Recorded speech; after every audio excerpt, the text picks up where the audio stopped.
estábamos haciendo. Y al meditar sobre la historia de la creación de Génesis, Pablo considera las necesidades de las congregaciones cristianas y la salud de las relaciones familiares dentro de ellas. Y si usted compara, es exactamente lo mismo. Por tanto, el hombre dejará a su padre y a su madre y se unirá a su mujer, y los dos serán una sola carne. ¿Cómo se difiere, cómo se pone esto en práctica de ser una sola carne? Nos dice la guía de estudio que Pablo percibe en Génesis 2:24 un mensaje que resuena a lo largo del tiempo. Por diseño divino, el matrimonio está destinado a ser una relación de una sola carne. Y me detengo aquí, porque hoy en día queremos tener lo que llamamos en el Código de la Familia aquí en Panamá, la unión libre. Sí, es un concepto que yo considero que totalmente se opone al diseño divino del matrimonio. Diseño divino. Nosotros vimos en esa narración de Génesis cómo Dios le crea la necesidad al hombre de tener una compañera, le hace una compañera, se la presenta. Es como cuando el padre entrega a su novia. El Padre, Dios Hijo, Dios Espíritu Santo estaban allí en esa ceremonia nupcial y le entrega a Adán a su mujer. Y de allí los dos fueron una sola carne. Ese es el diseño divino y el establecimiento de un hogar. Es el diseño matrimonial de Dios. Cualquier otra cosa que nosotros querramos inventar no es de Dios. Así que cuando nosotros seguimos el diseño divino, el matrimonio está destinado a ser una relación de una sola carne.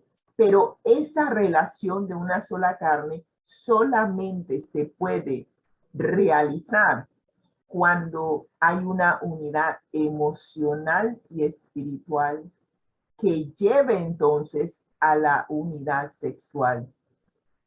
Y eso es lo que le da sentido a la relación sexual. ¿Y qué ha estado pasando con el hombre? El hombre se ha alejado tanto del diseño divino que la unidad sexual se parece a la que tienen muchos animales. Simplemente actuamos por instinto. El instinto nos lleva a tener una relación con el que sea, la que sea, simplemente por satisfacer un deseo. Pero allí no hay unidad. Allí no hay una sola carne. Porque para que se dé esa unidad, se requiere primeramente una unidad emocional y una unidad espiritual con la persona. Y eso no se da cuando, como dice mi esposo, usted está teniendo virtualmente una relación o se ha unido con una persona que encontró en la calle, la vio por primera vez, le gustó y punto.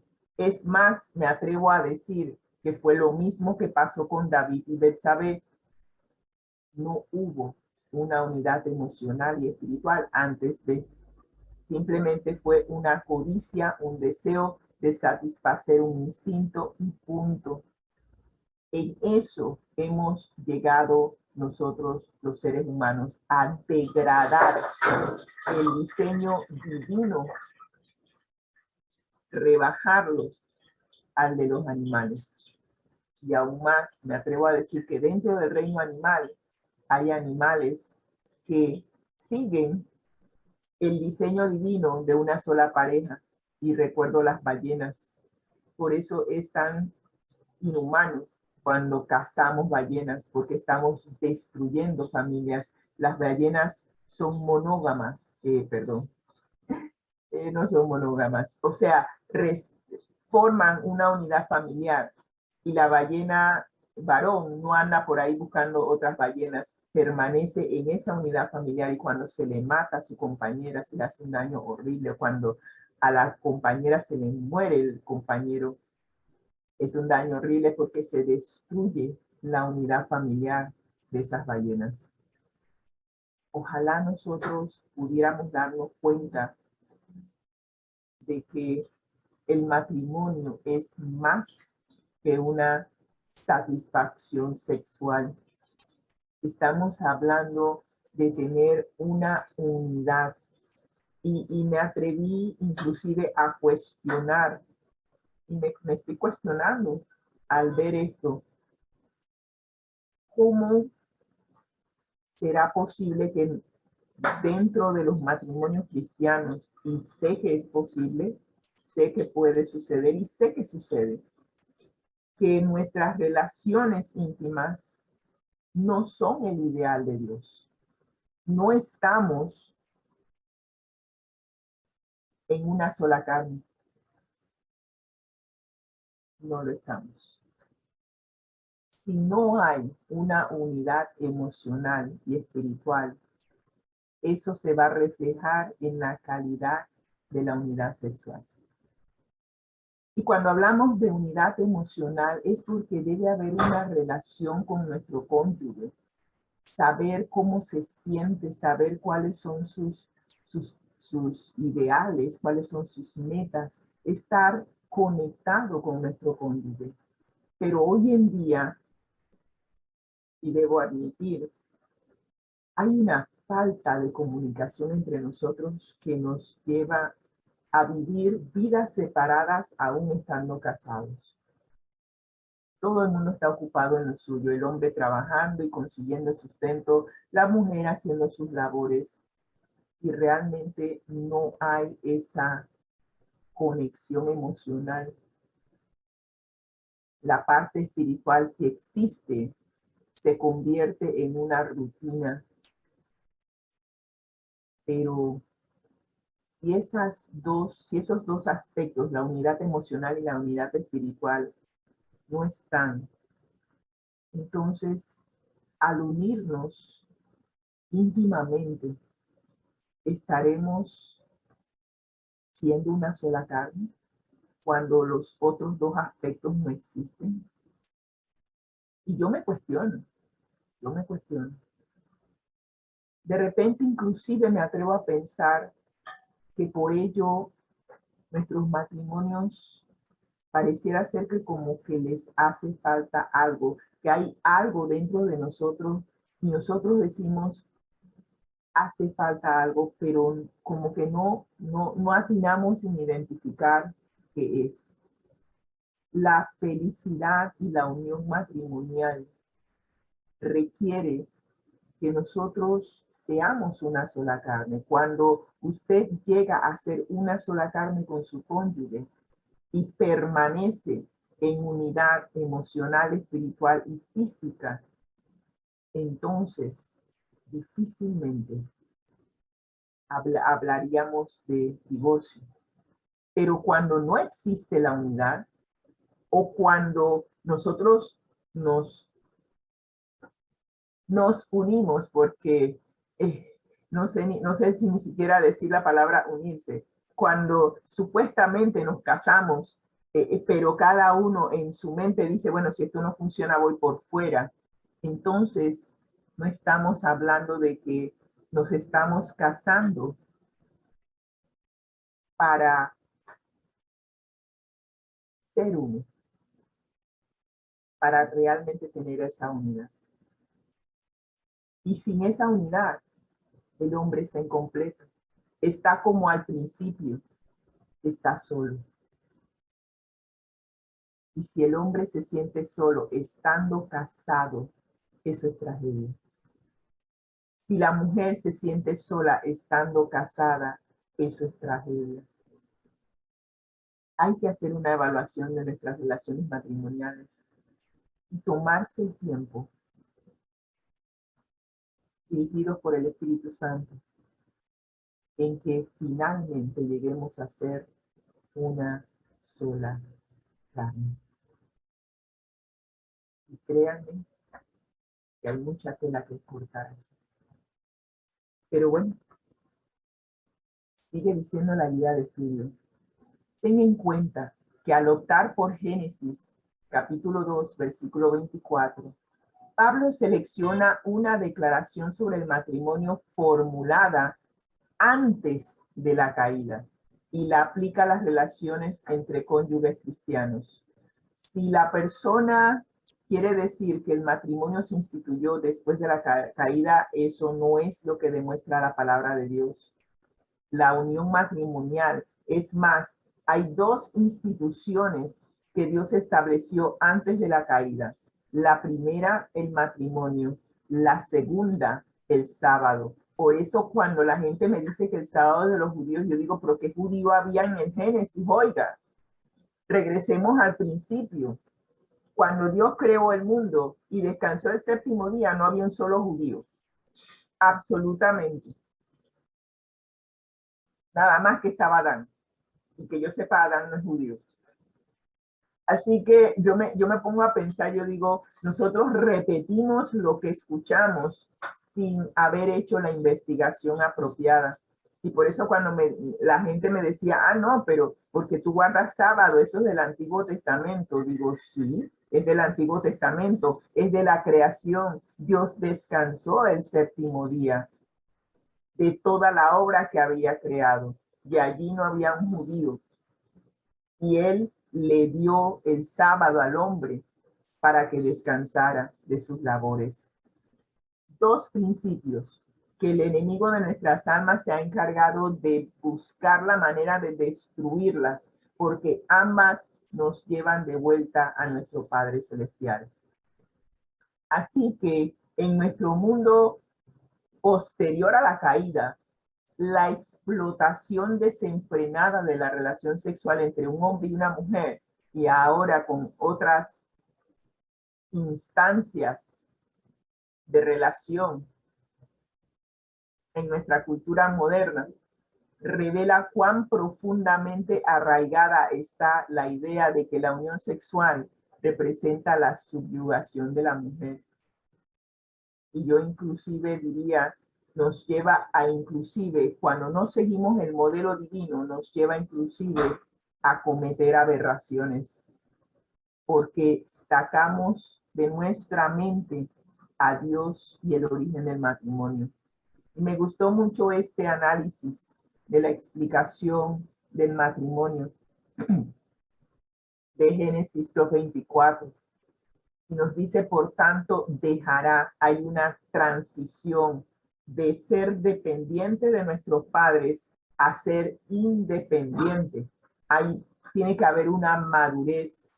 Por eso, en el tiempo antiguo, antes de que yo me casara, yo recuerdo que las leyes decían que el matrimonio se debía realizar cuando uno cumplía mayoría de edad, y la mayoría de edad era 21 años, pero se hizo 18 para cumplir con la política, para poder agarrar a todos esos jóvenes que todavía no son maduros y llevarlos a que voten por X o tal líder político.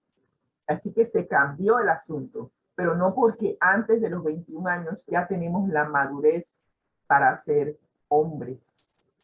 Hace falta hombres maduros que al tomar la decisión de casarse, lo hagan con la madurez requerida. Y hemos notado que muchas veces la mujer es la madura en la relación y no el hombre. Pero el modelo de una familia completa se refleja cuando el hombre deja a su padre y a su madre. Debe dejar un hogar constituido por un padre y por una madre. Ese es el modelo del cual debe salir el hombre para formar entonces él una familia completa. Y cuando se une a su mujer, estamos hablando que entonces se establece una nueva familia y la mujer es el complemento, es la ayuda idónea.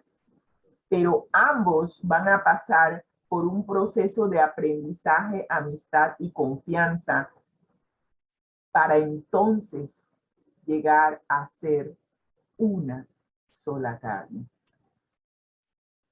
Este proceso de aprendizaje, amistad y confianza se supone que se debió haber estado desarrollando durante el noviazgo y el compromiso.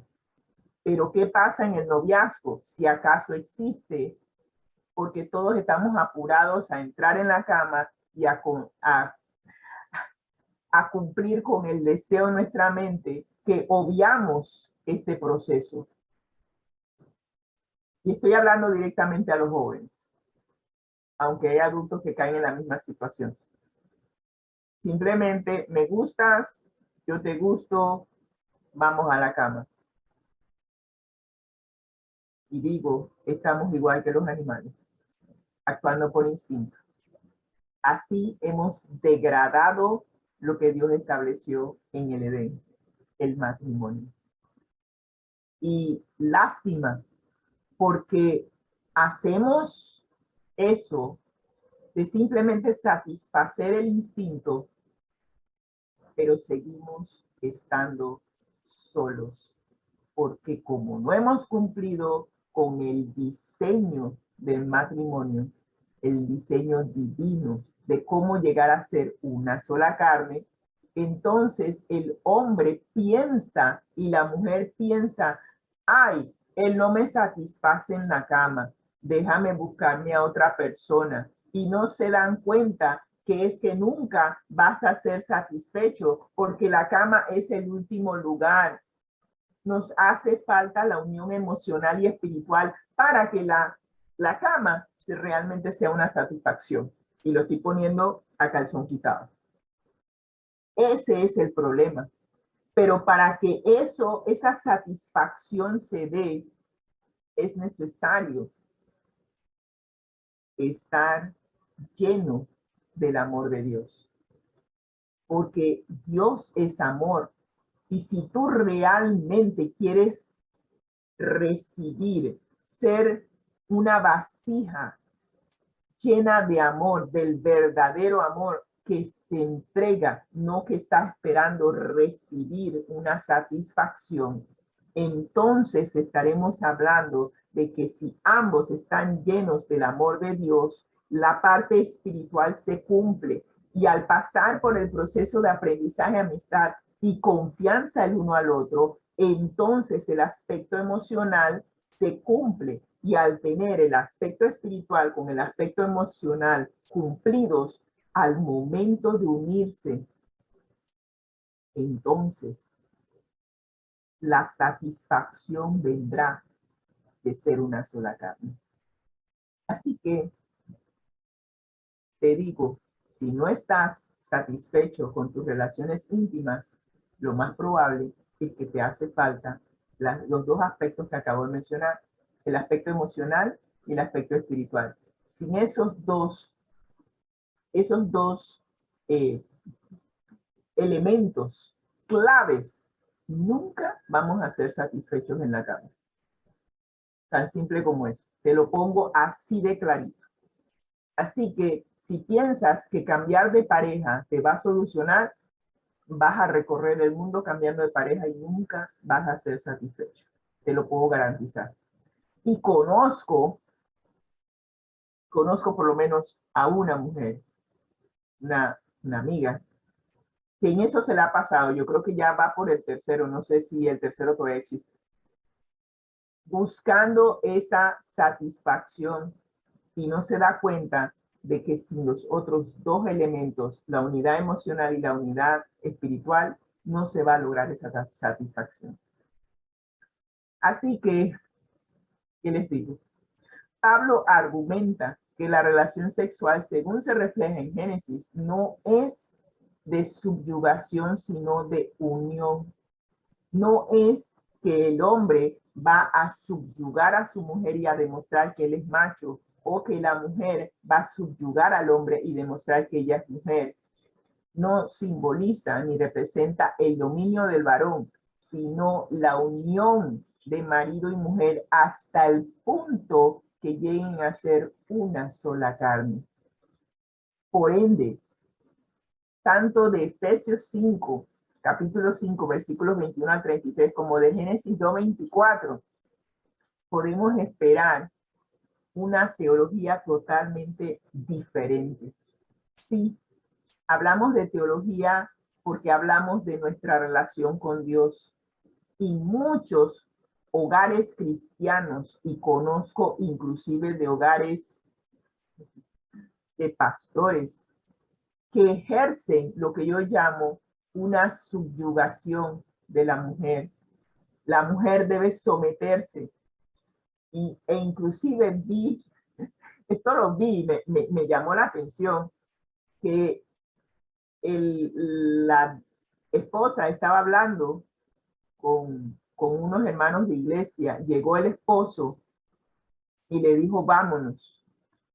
Y ella como que no le escuchó, y él se le acerca y le dice, vámonos, y ella salta y de una vez se fue.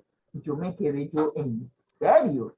O sea, el aspecto intimidante, la voz dominante, la hizo saltar. Si realmente hay lo que yo llamo el amor de Dios, lo primero del querer imponer, o sea, que la mujer tenía que hacer lo que él decía en el momento que él lo dijo, no debió darse. Y yo no sé por qué el Señor me permitió eso. Yo estaba a una distancia cercana que pude escuchar y pude ver.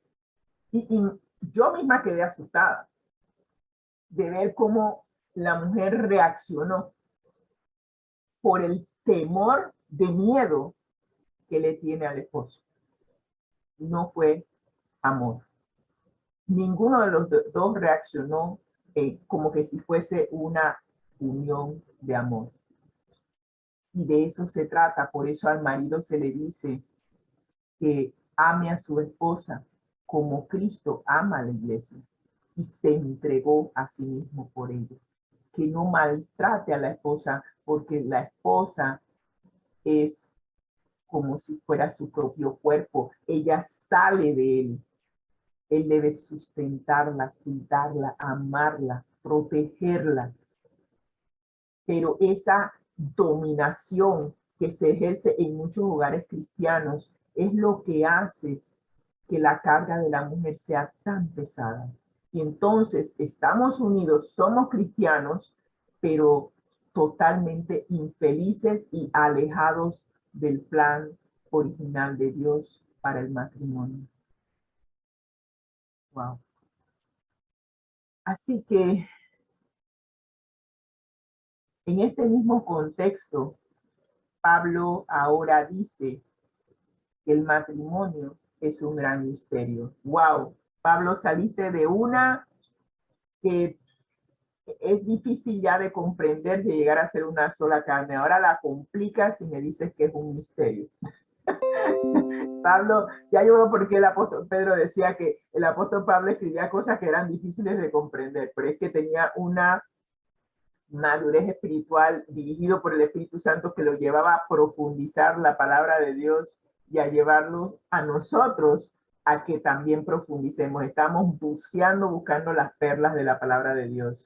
Y después de que cita lo que está en Génesis 2:24, como vemos aquí, Efesios capítulo 5, 31 a 32, mire lo que dice Pablo.